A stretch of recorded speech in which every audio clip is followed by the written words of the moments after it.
Welcome to Inside Games, the only gaming news show brave enough to get excited about 2 minutes of mostly nothing. Yeah, the camera just schwongled around and the little thing went boop. And I don't know, Bruce, we're here. We made it. God, we survived. Who knows how the next year's going to treat us, but we made it here, so that's something.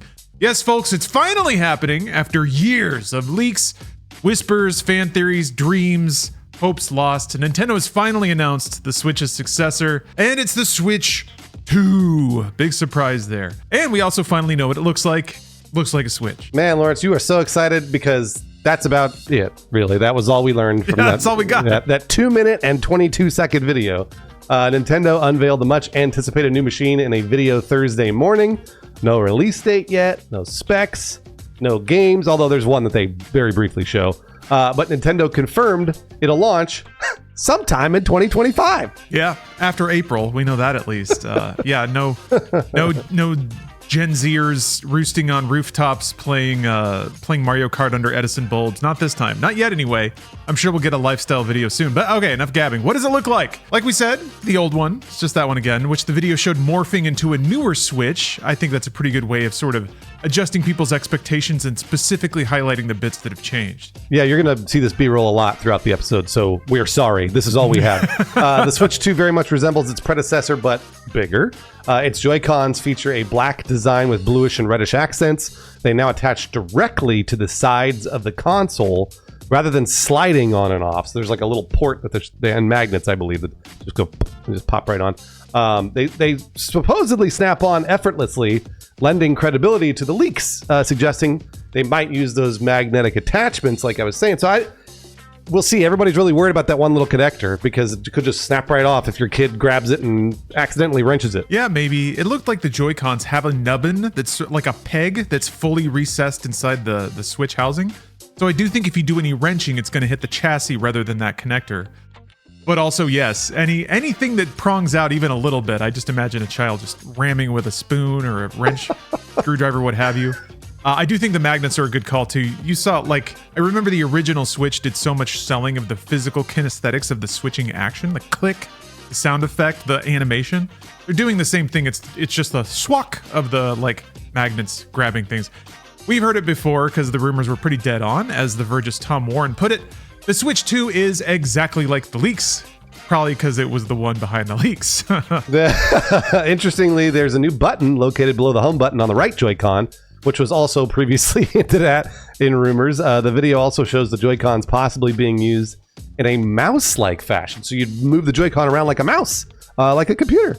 And their SL and SR buttons are larger compared to the originals, which we all needed because those Joy-Cons were way too small. Yeah, our hands have gotten bigger in the last 8 years, so Nintendo's scaling up with us.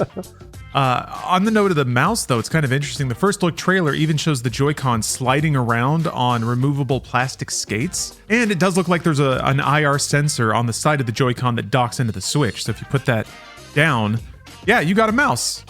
That's weird, but pretty cool. Yeah, super cool. Who knows what they're going to use that for? At the top, there's a new USB-C port positioned next to the 3.5mm headphone jack.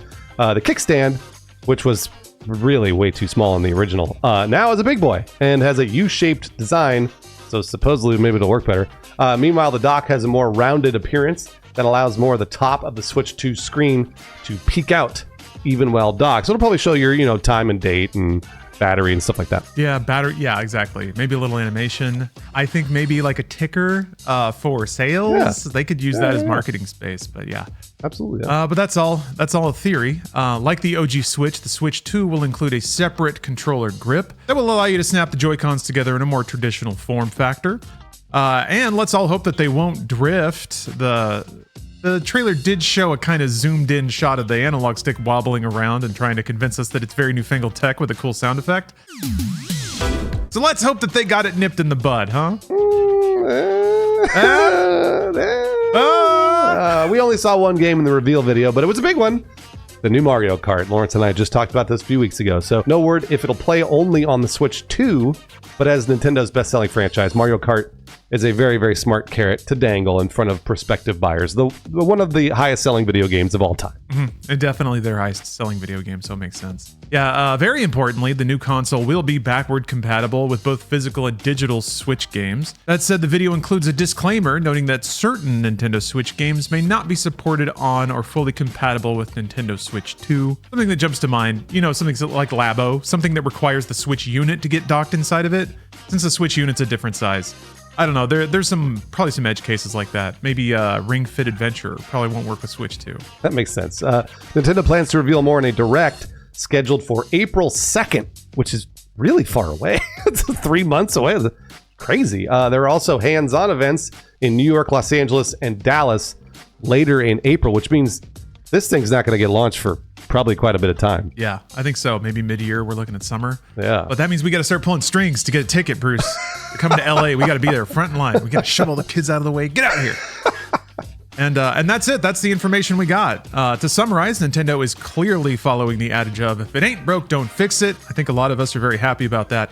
The original Switch was a complete blockbuster for them. They're clearly not straying from that winning formula, sticking with incremental improvements instead. Yeah, makes sense. The original Switch struck gold as a hybrid of home console and handheld, becoming one of the best-selling gaming systems of all time. It has sold more than 146 million units, making it Nintendo's second highest-selling console behind the DS. It's a phenomenon for sure. The Switch was so successful that it actually prompted competitors, including non-Japanese companies like Valve, to jump into the handheld space with consoles like the Steam Deck. But really nothing has come close to matching the Switch's dominance over the last 8 years. Over the years, Nintendo introduced mid-cycle updates to the original Switch.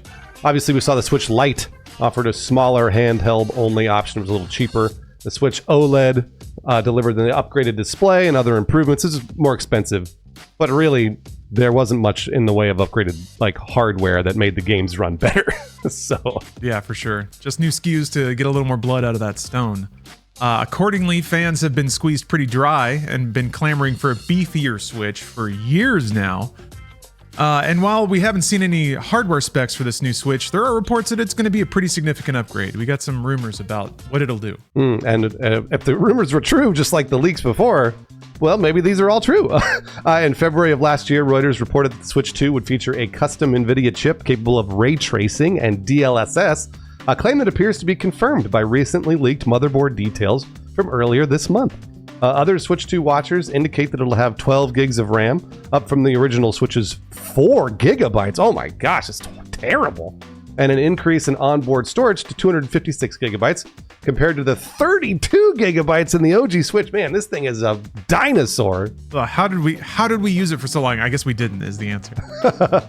There was also a more recent leak back in December, which indicated that the Switch 2 would be capable of running in 4K in docked mode. Wow. Now, at this point, we didn't know the answer, but, that's a tantalizing idea. A Nintendo console running in 4K? A Switch? A handheld? Really? Yeah, we'll see about that.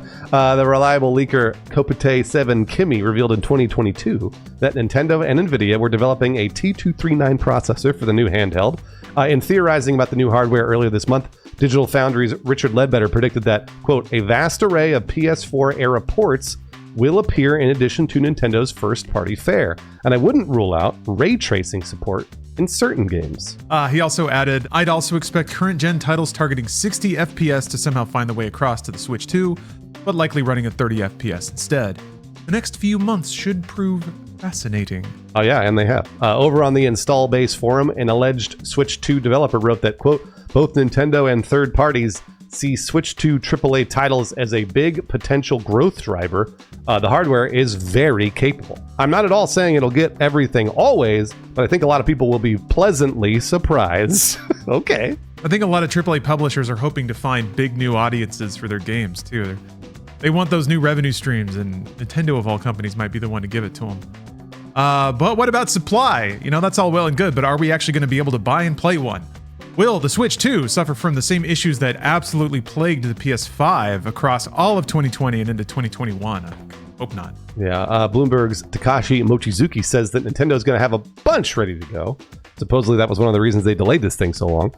Posting on X that, quote, analysts say Nintendo suppliers are ready to ship 20 million units in the first year, a pace much higher than that of Switch PS4 and PS5. And that is true.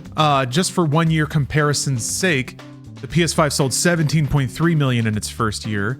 The original Switch did about the same, about 17 million, and the PS4 sold 10 million in its first year. Wow. Based on the timing of the hands-on events, Mochizuki speculated that the Switch 2 will probably be in June or afterward. So that sounds about right if the Direct is in April. Yeah. If Nintendo's marketing is starting in earnest in June, in the new year, then yeah, I expect it'd probably be about 3 months later. That's about the run-up that they get for most of their big launches. But it's time to speculate. Speculation has already started, and it's been going for years now, but a fresh batch of rumors started late last year. Accessory makers like dbrand claimed to know the dimensions of the new hardware and suggested that the Joy-Cons attach magnetically. And then at CES 2025, Genki presented a 3D printed mock-up based on rumored specs, prompting Nintendo to send some lawyers over for an informal little chat. And I've been reading stories before this launch that Nintendo was very, very angry about all these leaks. Yeah, I would be too. Yeah, no, that's true. You know what though, Nintendo, I'm gonna be honest with you, Nintendo's kind of screwed up because they need a new system to replace the 8-year-old Nintendo Switch. This is kind of on them. I sort of think that. Yeah, they got all the money they could out of it, so it was efficient business operation. But now there's even more money to be made in a platform that can actually run somewhat modern AAA games on the go. So, yeah, it's cool stuff to see, and I'm curious how it'll work out. Mochizuki wrote that the console has seen flagging momentum, which it has, and that forced Nintendo to cut its profit and sales forecasts and log its 5th straight quarter of profit declines. Mm-hmm. He also said that developers have been looking forward to a new Switch to jolt the industry, which is really in a very stagnant period in the last couple of years. Yeah, a lot of overproduced, overinvested projects are starting to rot on the vine a little. So a new mid-range platform that everyone can target for performance goals and production goals, and then sell a game at a tidy profit. I could see a lot of people thirsting for that right now. Yeah, he wrote, consoles in particular are fighting increasingly popular PC games, resulting in project cuts and staff layoffs throughout the ecosystem. Already, many game publishers are lining up some of their best franchises for the new Switch in hopes of winning back players. Yeah, theoretically, they're going to have a lot of people with a new console and they want something to play on it. So yeah, this is definitely like backlog season. If you just like port a game that people have been waiting to play to Switch, it's a pretty slam dunk pickup when you buy a Switch 2. I'm really intrigued by the mouse functionality though, Bruce. I have to be honest. If we're talking about Steam Deck, I'm all aboard the like portable PC train. It's a fabulous like gaming and work tool. I'll take it on trips and I can do everything with it. If the Switch had a browser and a mouse, and I could like log into email, log into Google Docs through that would be most of my functionality tasks suddenly compressed into this other device that's probably got way better battery life and a smaller form factor. So I'm curious if that's what they're headed for. It's funny because the first thing I thought was like, there's no way Nintendo's going to let us do what we want to do on their platform. So right? No way. So to me, the mouse, the first thing I jumped to with the mouse was Mario Paint 2. I was like, yeah, it'll be Mario Paint. Stupid mini games. Boy, do I not care about that. So, but like, Lawrence, I'm glad you're optimistic because if they let us use a browser and stuff like that, sounds awesome. Yeah, great. But I was like, Mario Paint 2, whatever. I mean, just the inclusion of that hardware is pretty cool for homebrew, which Nintendo's lawyers are already sniffing around because I said that, but that's a pretty cool kit, like a detachable controller that also becomes a mouse. I haven't seen that in anything else, I don't think. No, I don't. I don't think so. Yeah. For handheld PCs, you can do it so like a controller emulates a mouse. You move the sticks to move the cursor around. Buttons bind to mouse clicks. It basically works, but still, it's like you can't use Photoshop with that. So that's pretty interesting. That's something I didn't expect to see. That's the Nintendo gadgetry on display, I think. Now, will any game use it? Yeah. Will it just be one mini game in Mario Paint 2? Who knows? But I'm already imagining Linux running on that thing with like a full clickable interface and everything. That's pretty cool. That sounds awesome. All right, we got to speculate just a little bit before we end the episode about price. Everyone is wondering about the price. Lawrence, do you think this thing... So the original Switch launched at $299, which is actually a pretty good deal, but it launched back in 2017. Do you think this thing's going to launch at $399, $449, or $349? Are you going cheaper or more expensive? What do you think? I think $399. I think people will pay that. I think that's got a healthy profit margin in it for Nintendo. That feels like a Nintendo price. I think they were really pretty aggressive with Switch pricing. I mean, the hardware wasn't, even in 2017, wasn't that expensive.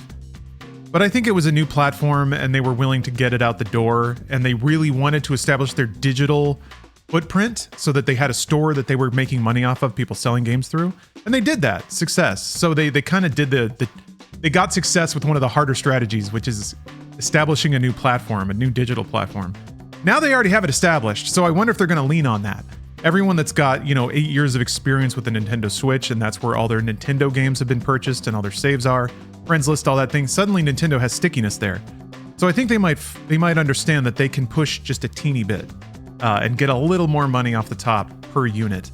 And also, I think at $3.99, they'll sell through their initial stock. Maybe I'm overestimating. We routinely hear that nobody has any money to spend, but any kind of like disposable entertainment good just flies off the shelves still. So I haven't seen any slowdown in that. Yeah, that's my prediction. $400. How about you, Bruce? What do you think? I do think that since Nintendo's a Japanese company, I don't think, obviously they want to make profits, but I don't think they're going to push as hard as an American company would. So I do think that our best buds at Nintendo will launch at $3.99. If people are greedy, but I don't think they're going to be as greedy as they maybe even should be. If they're greedy, it's going $449, but I don't think it's going to be that. I really do think it's going to be $400. Because like you said, Lawrence, it seems like a good price point. And it seems like something like this year, 2025 is a tough year to, like you said, even get stuff off the shelves. 2020 and 2017, like all that stuff, that's so easy to sell stuff. This is harder. So I think they do need to have a competitive price point for this year specifically. If it's $449, people are going to start batting an eye. I mean, I'm going to. I know I'm going to be like kind of hesitate a little bit before doing that. At $3.99, I won't hesitate. So I think it will be at $400. Come on, Shintaro Furukawa, please don't kill us with that $449 price point. Yeah, they could though. I don't know. They do, like, they could clearly do that for the first year and then maybe roll it back if they wanted to. But yeah, I don't think they don't operate that way. If they were an American company, I'd be more inclined to say $449 or even $500 because they could probably get away with it for a while. But yeah, I think they're going to set a price that is responsible and has like predictable profit margins baked in, but is obviously still designed to move. I think they're very paranoid about making sure as many people switch to the next generation console as they can get. They still see the opportunity in that versus cashing out right now on the sticker price on a Switch. They wouldn't gain anything from that. Also, I just looked it up. You can get like a PS5 for $430.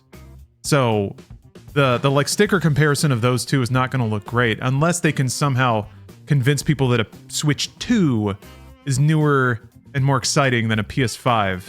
And it is newer, but... Which they might be able to do.